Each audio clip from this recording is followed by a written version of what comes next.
It is the definition of insanity, doing the same thing over and over again and expecting a different result, but apparently that is the motto currently hanging above the fireplace in Montecito because Prince Harry is at it again.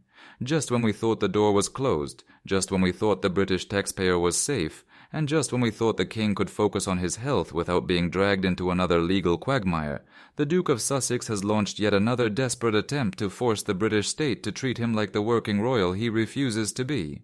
We are witnessing a masterclass in entitlement and a transparent attempt to resuscitate a dying brand using the prestige of the crown. The news has broken that Harry's demand for armed police protection is back under review, and the experts are not holding back. They are calling this what it is, a fake reconciliation attempt driven by money, ego, and a desperate need to be seen as relevant. The Duke of Sussex is trying to buy his way back into the royal fold using the court system, and he is using his own children as leverage to do it. Welcome back to the channel where we strip away the PR spin and tell you the cold hard truth about the Sussex saga. If you are tired of the constant lawsuits and the endless victimhood narrative, while the real royals are out there serving the people, smash that subscribe button right now because we need to dissect this latest maneuver and expose the hypocrisy at its core. We have exclusive details on why this security review is happening, why the experts believe it is all a charade to boost Harry's bank balance, and how his recent behavior on American television proves that he has absolutely no respect for the family he claims he wants to reconnect with. Let's get into the details of this new legal nightmare. We all remember that Prince Harry lost his high-profile legal case earlier this year. He tried to sue the Home Office because they stripped him of his automatic, round-the-clock armed police protection when he quit his job and moved to America. The court was clear, the judge was clear, Ravik, the committee that decides these things, was clear. When you step back from public duty, you lose the public purse. It is a simple equation that every other citizen understands. But Harry, in his infinite wisdom, felt singled out for inferior treatment. He couldn't handle being treated on a case-by-case basis like a normal VIP. He wanted the full royal package. He lost that appeal in May. It should have been over. But now a new request has triggered a new review. The process for reassessing the Duke's threat level is reportedly underway, with a decision expected next month. Why is he doing this? Why is he obsessed with having Scotland Yard officers trailing him when he visits the UK? He claims it is about safety. He has repeatedly played the danger card, stating that he does not feel safe bringing his wife, Meghan, and their 2 children, Prince Archie and Princess Lilibet, to the UK without guaranteed police protection. He says he cannot guarantee their safety, and because of this fear, King Charles has been denied a relationship with his grandchildren. The king has only met Archie and Lilibet once during the Platinum Jubilee in 2022. Think about that. A grandfather kept away from his own flesh and blood because his son demands a motorcade. It is emotional blackmail of the highest order, but the royal experts aren't buying it. They are looking at the timing, they are looking at the Sussex brand, and they are calling falsy. Kinsey Schofield, the host of 2D4 Daily, has come out with a blistering analysis that cuts right to the heart of the matter. She claims that this request isn't about safety, it is about resuscitating that royal image. Speaking to the Mirror, she laid it out perfectly. She said his goal is to project that brand and monetize it through books, television, or paid appearances. You see, without the royal gloss, without the sirens and the outriders, Harry is just a celebrity with a shrinking audience. For years he has leaned heavily into a victimhood narrative that audiences have largely rejected. The poor me act isn't selling anymore. The books are in the bargain bin. The podcast is gone. Hollywood is moving on.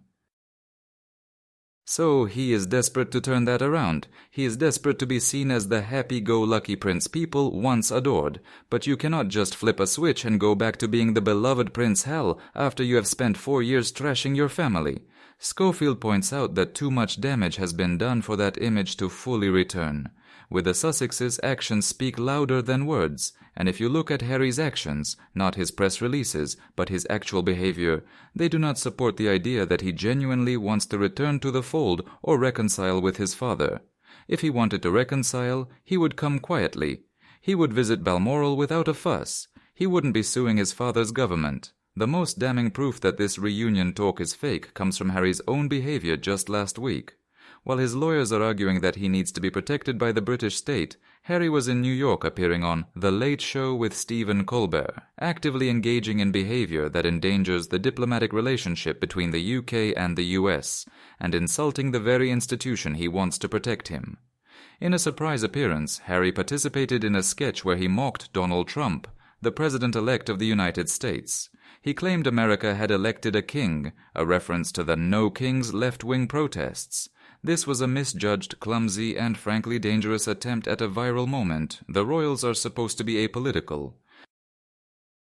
They do not mock foreign leaders. By doing so, Harry risked complicating the royal family's relationship with President Trump just months after King Charles hosted him for a state visit. It was irresponsible, it was childish, and it proves he doesn't care about the consequences his actions have for the king. But there is another layer to the Colbert appearance that makes the reconciliation narrative even more laughable.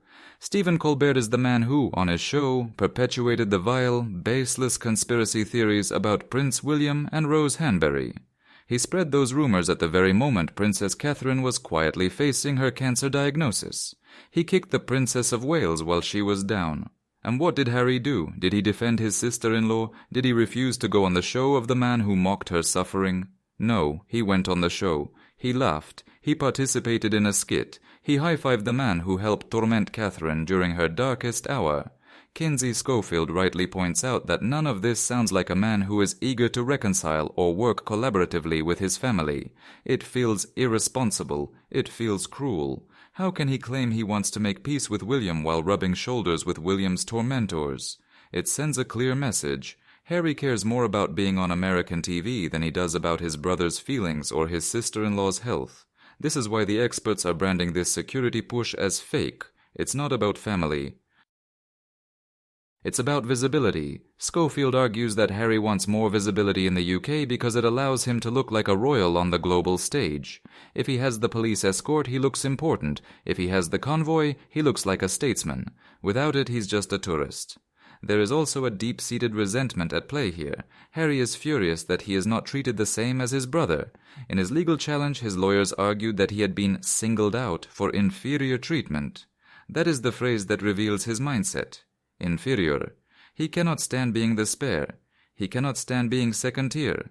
He wants the perks of the heir without the responsibility. But as the experts remind us, Prince William has devoted his life to the crown. He stayed, he did the work, he followed the rules.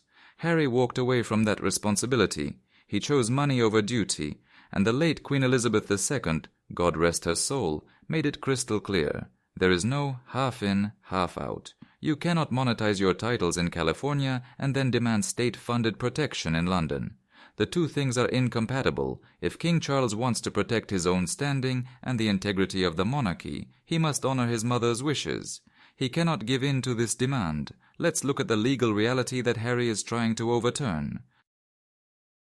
Reivik, the committee that decides these things, concluded that because Prince Harry was going to be an infrequent visitor to the UK, his security needs would be assessed on a case-by-case basis. This is logical. It is sensible. If he comes for a state event, he gets protection. If he comes to see his lawyer or go to a party, he pays for his own private guards.